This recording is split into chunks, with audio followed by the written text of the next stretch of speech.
దేవుని శక్తి మనలో పనిచేసి మనం మానవాతీతమైన క్రియలు జరిగించడానికి విశ్వాసము ఒక పాత్రగా ఉపయోగపడిద్ది, ఒక మాధ్యమంగా ఉపయోగపడిద్ది.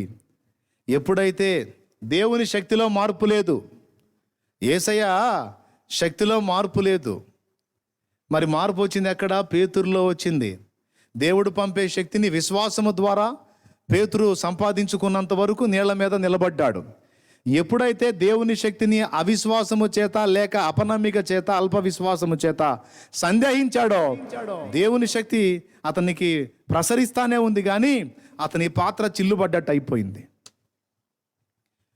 ఇప్పుడు ఆ ప్రభావం అతని మీద నిలవకుండా అయిపోయింది. దేన్ని బట్టి? ఆయన అల్ప విశ్వాసాన్ని బట్టి.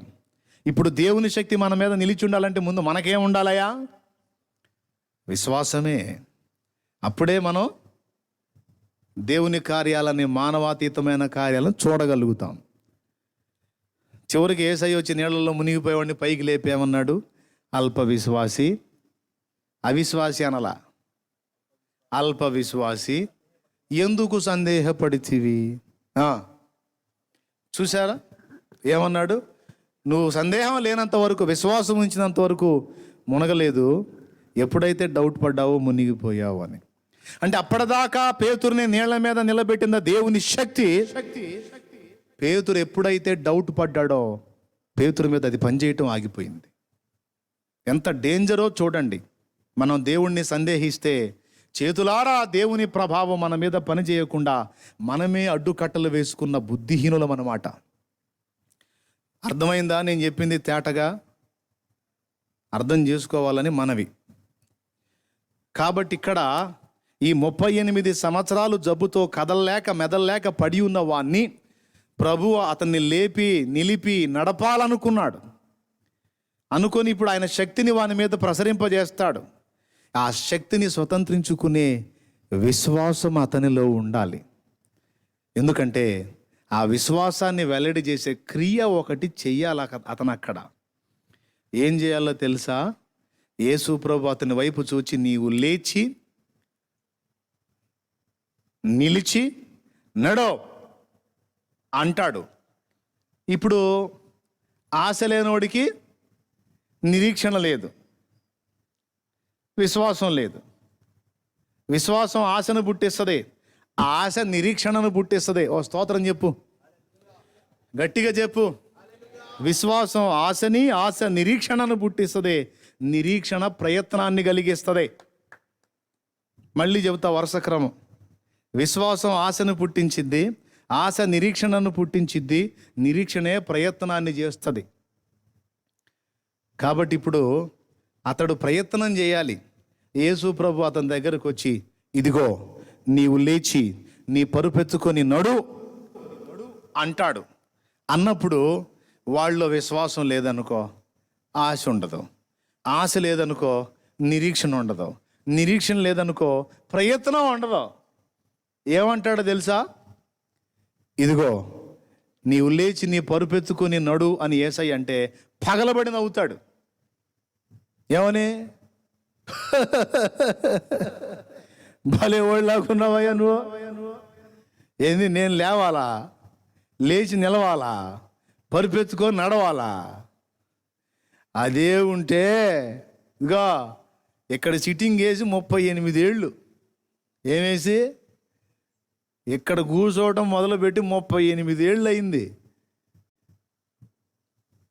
ఇక్కడ చేతులు కాళ్ళు కదలటమే కష్టమైతే నీవు లేచి నీ పరుపెత్తుకొని నడువు అంటున్నావే, అది కూడా ఒట్టి కూడా కాదు, మళ్ళా పరుపెత్తుకొని నడవమంటున్నావే. అంటాడా అనడా? ఆశ లేనోడు, విశ్వాసం లేనోడు అంటాడా అనడా? వాడు అలాగ విశ్వాసం చూపనప్పుడు దేవుని ప్రభావం పనిచేసిద్దా వాని మీద? పనిచేసిద్దా? చేయదు. మరి ఏది ఉంటే పనిచేసిద్ది? విశ్వాసమే. ఆశ్చర్యం అక్కడ. ఎంత ఆశ్చర్యం అంటే 38 ఏళ్ళు వాడి పరిస్థితి మారకపోయినా ఆశ చావలా. రే ఈరోజు కొంతమంది పరిస్థితులు ఎట్లుంటాయి అంటే వాళ్ళు అనుకున్నవి జరగలేదు అనుకో, ఏదో ఒక ఒక ఒక నెల 2 నెలలు, ఒక 6 నెలలు, ఒక సంవత్సరం, 2 ఏళ్ళు, 3 ఏళ్ళు ఇంకెందుకు బతకటం? ఏం జరగట్లా. నేను ఒకటి అనుకుంటే ఇంకోటి జరుగుతుంది. నా బతుకింతే, నా బతుకు మారదు, నేను ఇంతే, ఇక నేను వేస్ట్, అది ఇది అని అరే రే రే రే రే రే రే వాళ్ళు గందరగోళం అయిపోయి ఇంటి మొత్తానికి గందరగోళం చేస్తారు. ఉన్నారా లేరా అట్లాంటి వాళ్ళు? మీరు చెప్పండి, యథార్థంగా చెప్పండి. కొంతమందికి ఊరక దడ ఎక్కువ. వాళ్ళకి అన్ని అనుకూలంగా ఉన్నంత వరకు హ్యాపీగా ఉంటారు. ఏ కొంచెం తేడా పడ్డా సరే అయిపోయింది అయిపోయింది అయిపోయింది మొత్తం అయిపోయింది మొత్తం అయిపోయింది, ఇంటి మొత్తాన్ని సాగు కొడతారు. వీళ్ళు ఒక దడేశ్వరులు. నిరాశ ఎక్కువ. ఏమయ్యా వాళ్ళు వింటున్నారా? మాట్లాడవేను మరి. దేవునికి స్తోత్రం, హల్లెలూయా. భయం భయం భయం భయం అప్పుడే అయిపోయి దిగజారిపోయిన మాటలు మాట్లాడతారు. నేను చెప్తున్నా, మనం నమ్మిన దేవుని శక్తి ఎరుగుదుము కదా. మన నిరీక్షణకు బోల్డ్ అంత ఆధారం ఉంది ఈరోజు యేసయ్యను బట్టి. కానీ అబ్రహాము నిరీక్షణకు ఆధారం లేనప్పుడు నమ్మాడట. మనకు నిరీక్షించడానికి బోల్డ్ అన్ని కార్యాలు, చేసిన కార్యాలు పుస్తకంలో రాసి మన చేతికి ఇచ్చి, ఒరే బాబు ఇంతమంది జీవితాల్లో ఇన్ని చేసినోడిని నీ జీవితంలో కార్యం చేయలేనా అమ్మా, చేయలేనా నాన్నా? ఎందుకు నిరాశపడుతున్నావు? ఎందుకు రాజీ పడిపోతున్నావు? ఎందుకు నీరుగారిపోతున్నావు? ఎందుకు అల్ప విశ్వాసలాగా అయిపోయావు? ఎందుకు దిగజారిపోయావు అని యేసయ్య అడుగుతున్నాడు. అరే రే రే రే ఇంత పెద్ద దాదాపు ఇంచుమించు 1000 పేజీల పైచిలుకు పుస్తకం నీకు ఇచ్చి అందులో నా కార్యాలన్నీ చూపించా కదమ్మా. ఆనాటి నా భక్తులకి ఏమున్నాయి ఆధారాలు? ఈరోజు ఇన్ని ఆధారాలు పెట్టుకొని కూడా నీకు 24 డౌట్లు. పాపం ఆ రోజు నిరీక్షణకు ఆధారమే లేనప్పుడు వాళ్ళు నన్ను నమ్మారు, నా యందు విశ్వాసం ఉంచి గొప్ప కార్యాలు సాధించారు. కాబట్టి ఇక్కడ దేవుడు మాట్లాడుతున్నాడు. పరిస్థితులతో రాజీ పడాలనుకుంటున్నావా? లేదు లేదు యేసయ్యా, నేను రాజీ పడను. నాకు ఇంకా నీ కార్యాల పట్ల ఆశ ఉంది. నేను నా ప్రాణం పోయిందాకా నా ఆశ చావదేసయ్యా అని ఎందుకు అనవు నువ్వు? అను ఈరోజు. హల్లెలూయా. నేను అదే పాడుకున్నా.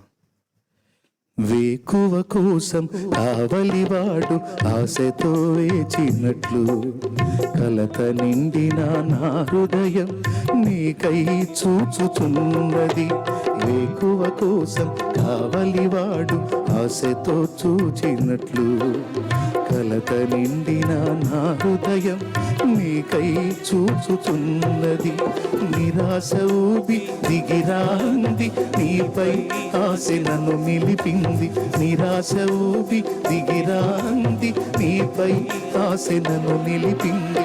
నీవే చేరకుంటే నన్ను చేరదీయకుంటే, నీవే చేరకుంటే నన్ను చేరదీయకుంటే, కన్నీళ్ళలో నేనుంటాను, కలలా ముగిసిపోతాను.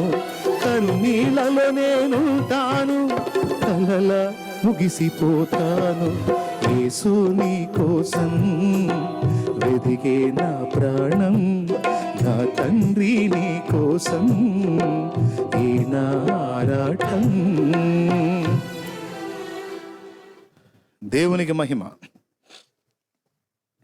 నేను పోగొట్టుకోనమ్మా. ఎన్ని బాధలైనా, ఎన్ని అగసాట్లైనా, ఎన్ని ఇబ్బందులైనా, ఎంత ప్రతికూల వాతావరణమైనా నాకు ఆశ జావు దేశం మీద. దేవునికి స్తోత్రం. కొంతమంది సేవకులకు పాపం ఆశలు చల్లారిపోయినాయి. ఇక నేను ఎంత కష్టపడ్డా నా సేవ ఇంతే, నా బతికింతే, నా పరిచర్య ఇంతే, ఇక నేను ముందుకు పోయేది. ఆయన వాక్యంలో ఏం చెప్పాడు? ఆశ గలవారి ప్రాణమును తృప్తిపరుస్తానన్నాడు. ఆశ లేని వాని ప్రాణమును కాదు. ఆశ లేని వాని ప్రాణాన్ని తృప్తిపరచడానికి వాళ్ళు ఎట్ట కుదిరిద్ది? ఏం వాసు కుదిరిద్దా? ఆశగాల్లోని అయితే ఏదైనా తృప్తిపరచవచ్చు, కానీ అసలు ఆశే వదిలేసిన వాడికి ఏం చేసి తృప్తిపరచాలయ్యా? మనం ఏం చేసినా కూడా ఏముందిలే అంటాడు. తృప్తి చెందుతాడా? కాబట్టి దేవుడు వెతుక్కుంటున్నాడు. ఏంటో తెలుసా? ఆశ గలవారెవరు, విశ్వాసము గలవారెవరు, నా వైపు నిరీక్షించిన వారెవరో, నా కోసం ఆశగా కనిపెట్టుకున్న వారెవరు? నా కార్యాలు ఎదురు చూస్తున్న వారెవరు? ఎంతకాలం నిరీక్షిస్తున్నారు అని అన్ని పరిశీలనగా చూస్తా మనలో ఉన్న విశ్వాసము ఆశను పుట్టిస్తే, ఆశ నిరీక్షణను పుట్టిస్తే, ఆ నిరీక్షణ మనలో ప్రయత్నానికి సిద్ధపడుతుంటే దేవుడు ముచ్చట పడుతుంటాడు.